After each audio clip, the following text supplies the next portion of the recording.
Well, LeBron's just a beast. You know, he really is. LeBron dunks are so great because he does dunk contests, dunks in an actual game. And I think for a guy, you know, his size, he skies. We always felt that when LeBron got in the open court, he was like a runaway freight train, and he was impossible to stop. Even in high school, there was a flare in the air when LeBron James revved up his jets. He's just a man-child. The basketball is just a little pea in his hand, and the rim is just a Nerf hoop. Up top for LeBron James! He brings thunder, and he brings excitement. When LeBron James gets out in the open court, you kind of feel it. You say, what is he going to do? What kind of a dunk is he going to dunk? He's a player, to me, that has amazing, exciting dunks. You know, like the one he did on Damian Jones. Like, if I was Damian Jones, we couldn't be friends anymore. I mean, it's like, I'm not going to sign in Cleveland. Y'all can keep the money. I'd rather just go somewhere else. I can't be with this guy all of the time the way he has done me.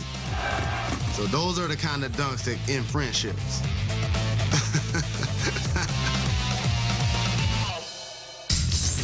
Number six.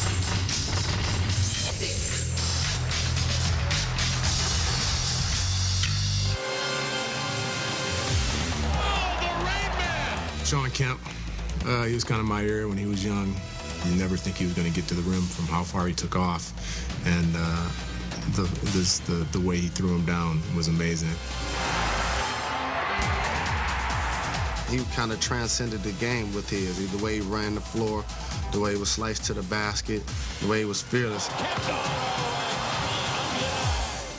It rains in Seattle, you may have heard that. And for 8 flamboyant seasons, Shawn Kemp, a.k.a. the Rain Man, poured thunder and lightning through the nets. I like to get the crowd into it and feed off the emotion. His dunks were vicious dunks. You know, he's the type of dunks you get out of the way. Don't even try to block. You're not going to block. The Lister blister, when he dunked on Alvin Lister and then pointed at him. Going to the hoop.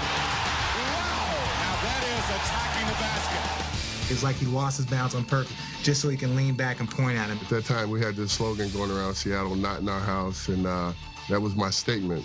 I remember another time he dunked on Chris Gatlin. And after he dunked on him, Chris Gatlin had to give him his props. You're embarrassed, but you just got to give a guy his props. Like, you know what? You got it. The later guy y'all saw, for you younger players, the guy y'all saw in a couple of those teams the last couple of years, that ain't the Rain Man. I'm talking about the guy I'm playing in Seattle. That's the Rain Man.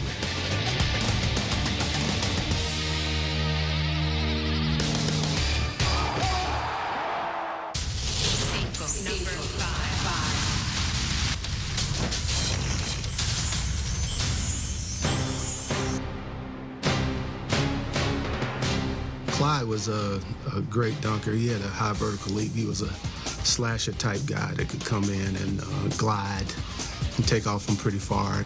Clyde Drexler, to me, he started the new era of highlight dunks. Started at Houston with the 5 Slammer Jammer bunch. We were watching Houston play Memphis State, and Clyde Drexler jumped over Andre Turner and dunked. He jumped over a guy, and we all, and he started screaming and running around the room because you couldn't believe you just saw that.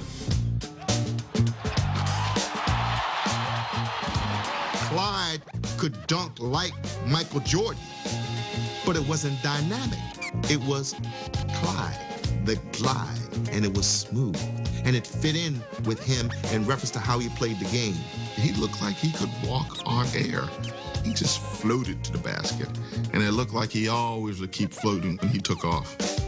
Clyde was famous for dribbling all the way down the floor, and despite the fact that his head was completely down. And then at the last second, he just would lift it up and soar through the air and dunk on you. And if you watched it on tape, you would swear the guy had no idea where he was on the court. He's one of the greatest dunkers in history, and on any scale. He was just one of those guys that, you know, didn't make a lot of noise, but he just looked good doing what he did best. We're down to our final 4, and when we return with Who's Number 1, we'll examine posterizing.